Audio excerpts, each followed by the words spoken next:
अस्सलाम वालेकुम जी। हम अपनी रोज़मर्रा लाइफ में कुछ कॉमन मेडिसिन का इस्तेमाल अगर बहुत ज़्यादा करते हैं या बिला वजह करते हैं तो ये हमारे गुर्दों को डैमेज करती हैं।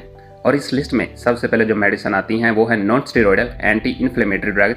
ये जो ड्रग्स हैं ये दर्द का एहसास ख़त्म करती हैं और इसमें जो कॉमन मेडिसिन है वो है डिस्प्रिन, पैनाडोल या डिक्लोफेनिक साल्ट वाली मेडिसिन या ब्रूफन वगैरह। बेसिकली जब भी हमारे जिस्म में किसी वजह से दर्द का एहसास पैदा होता है तो हमारे जिस्म में कुछ केमिकल रिलीज होते हैं जिनको हम प्रोस्टाग्लैंडिन्स कहते हैं। ये केमिकल बेसिकली दर्द का एहसास पैदा करते हैं।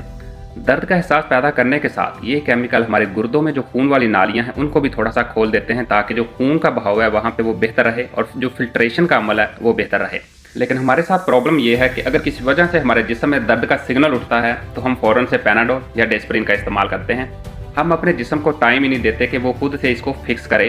अगर हमारे जिस्म में ये दर्द के सिग्नल 2-3 दिन के लिए उठते हैं तो आप इन मेडिसिन का इस्तेमाल कर सकते हैं। लेकिन अगर इस दर्द का एहसास लगातार हो रहा है और आप लगातार मेडिसिन का इस्तेमाल कर रहे हैं तो फिर ये मेडिसिन आपके लिए नुकसानदायक हो सकती हैं, क्योंकि ये मेडिसिन हमारे जिस्म में वो प्रोस्टाग्लैंडिन्स केमिकल जो कि दर्द का एहसास पैदा करते हैं और हमारे गुर्दों में खून वाली नालियों को खोलते हैं, ये मेडिसिन उनकी प्रोडक्शन को रोक देती है, उनकी सिंथेसिस को रोक देती है और हमारे गुर्दों में जो खून वाली नालियाँ हैं उनको सिकुड़ना शुरू कर देती है। अगर खून वाली नालियाँ सिकुड़ेंगी तो वहाँ पे जो खून का बहाव है वो कम हो जाएगा, ऑक्सीजन, न्यूट्रिएंट ये कम हो जाएंगे, तो जो गुर्दों के खलियात हैं वो सही से काम नहीं कर पाएंगे और आहिस्ता आहिस्ता डैमेज होना शुरू हो जाएंगे। और इसी तरह से कुछ एस इनहिबिटर्स हैं जिनको हम एंजियोटेंसिन कन्वर्टिंग एंजाइम इनहिबिटर्स कहते हैं। ये वो मेडिसिन है जो कि ब्लड प्रेशर के लिए इस्तेमाल की जाती हैं।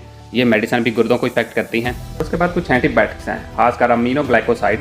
ये अमीनोग्लाइकोसाइड हमारे गुर्दों के अंदर जो फिल्ट्रेशन यूनिट्स होते हैं ये उनको डैमेज करते हैं। और कुछ प्रोटॉन पंप इनहिबिटर भी हैं जैसा कि मैप्राजोल जो कि हम मैदे के लिए इस्तेमाल करते हैं। इसका बहुत ज़्यादा इस्तेमाल बेसिकली हमारे गुर्दों के अंदर सोजिश का बायस बनता है, इन्फ्लेमेशन काज करता है जिससे गुर्दे डैमेज होना शुरू हो जाते हैं। इस तरह की मेडिसिन का बिला वजह और बहुत ज़्यादा इस्तेमाल नहीं करना चाहिए। अगर आपको कोई इशू है, कोई मसला है तो उस मसले के पीछे जो रूट काज है उसको ढूंढें, ना कि इन मेडिसिन का बार बार इस्तेमाल करें।